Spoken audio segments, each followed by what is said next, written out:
just landed a job as head of security at Sarif Industries, a cutting-edge biotech firm. David Sarif himself handpicked me for the job. Said he needed me to keep his people safe. My ex, Megan Reed, was one of them. Brilliant neuroscientist, Megan had found a way to make augmentation safe and affordable for everyone. All she had to do was present her research to Congress. But the night before her big meeting, my security measures failed. A team of Black Op mercenaries stormed into Sarif headquarters, massacring everyone in sight. 3 of the mercs were heavily augmented walking tanks. Their mission? Take out Megan and her team. I tried to stop them, but their leader tossed me through a plate glass wall. Last thing I heard as his bullets slammed into my brain was Megan's dying scream. I should have died with her. Only I didn't. High-end military-grade enhancements saved my life. The best augmentation Sarif's money could buy. It took me half a year to get a feel for her. Should have taken longer. But 6 months into my recovery, Sarif Industries was attacked again.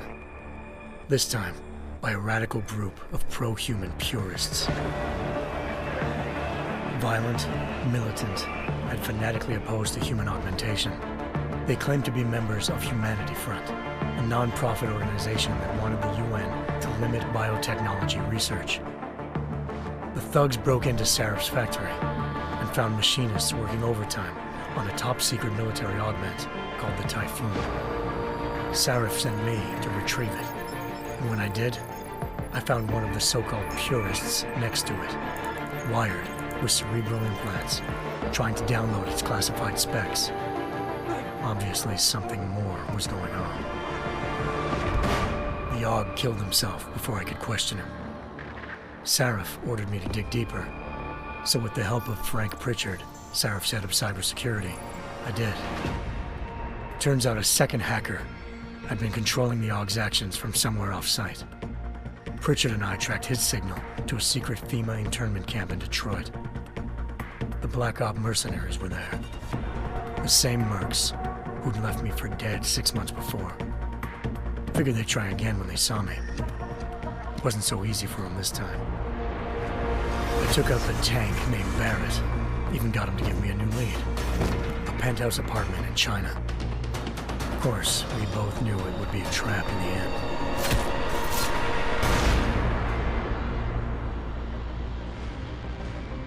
Hengsha Island, China. Home to a city so crowded, they had to build a second city on top of it. Trying to find clues in Hengsha wouldn't be easy. Lucky for me, I wasn't alone.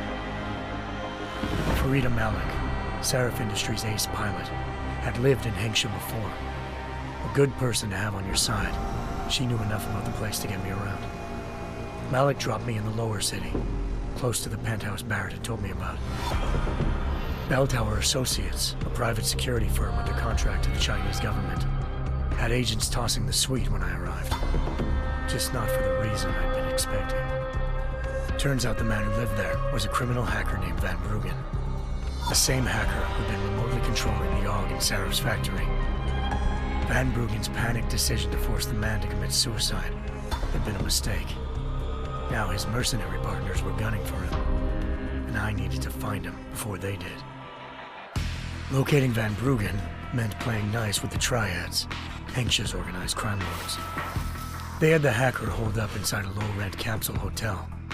By the time I found him, Van Bruggen had no qualms giving up the woman who hired him. Zhao Yunru, president of the Taiyang Medical Corporation. According to Van Bruggen, Zhao wanted to monopolize the augmentation industry and had hired Black Op mercenaries to destabilize her competition. Sarif Industries was at the top of her list. To prove this, I needed to get inside TYM and grab a surveillance hologram off a server. I suspected Van Bruggen was hiding something when he told me this, but nothing could have prepared me for what I saw. Megan wasn't dead. She and her 4 best researchers had been kidnapped, spirited away somewhere while their kidnappers made it look like they were dead. Desperate to learn more, I confronted Zhao in her penthouse. She claimed to be a pawn in a bigger plan, and hinted at a group so powerful it controlled global interests at a whim. Then she slipped into a panic room and hit the alarm, forcing me to make a very quick exit. I figured Zhao was lying, but part of her confession made sense. David Sarif had been worried about his people. So worried, he'd required all of them to have subdermal locator devices surgically implanted. The GPOs would have been broadcasting the day of the attack. But Zhao said a single call to Picus, the world's leader in global 24-hour satellite news, and turn those signals off. I needed to fly to Picus headquarters in Montreal if I wanted to learn more.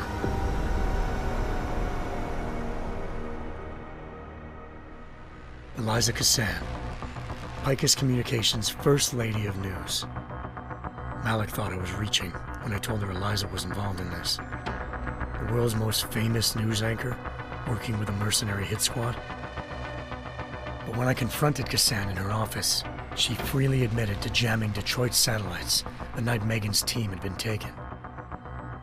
Said she's just been following her commands. I suspected she wanted to say more.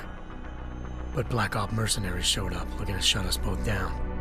And just like that, the Eliza I'd been talking to disappeared. The Mercs were led by an augmented killer I'd crossed paths with twice before, Fedorova, a woman who'd made silence her best friend. She waited for me to track Eliza's transmission to a secret server room underneath the Picus complex, then jumped me from behind. A deadly fight ensued. I made sure she never moved silently again. With Fedorova down and no one left to keep Eliza quiet, she reappeared.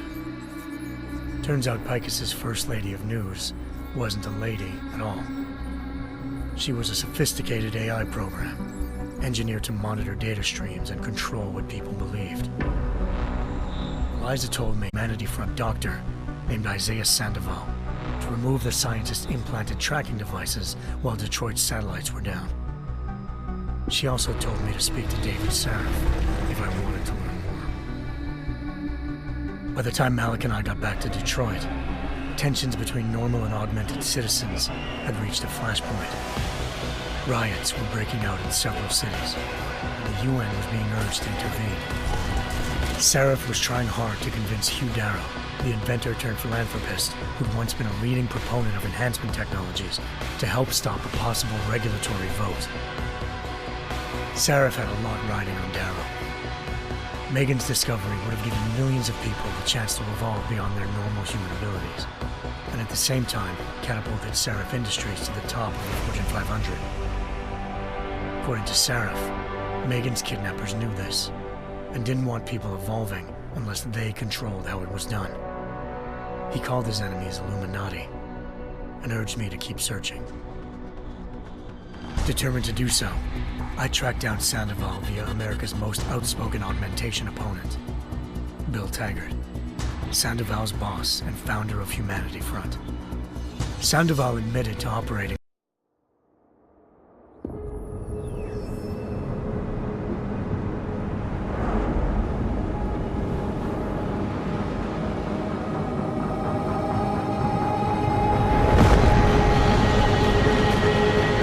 I once thought I could save the world. Now look at it.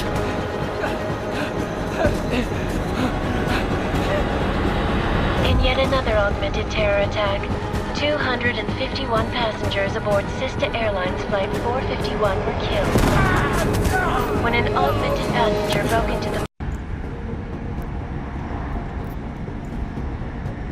I'm not leaving my six exposed. Give me something lethal. Your call, but Singh's undercover in all this. So watch your fucking sights. What about range? There's lots of wide spaces and high ceilings in there, but a number of tight and constrained rooms too. So it's a crapshoot, really.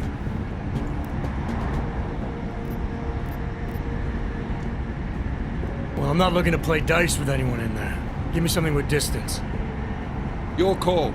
Less chance of being seen and compromising Singh that way.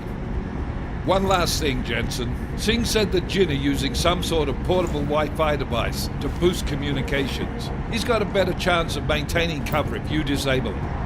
I'll keep an eye out for it. But aren't we on the clock here? You said there's a sandstorm moving in.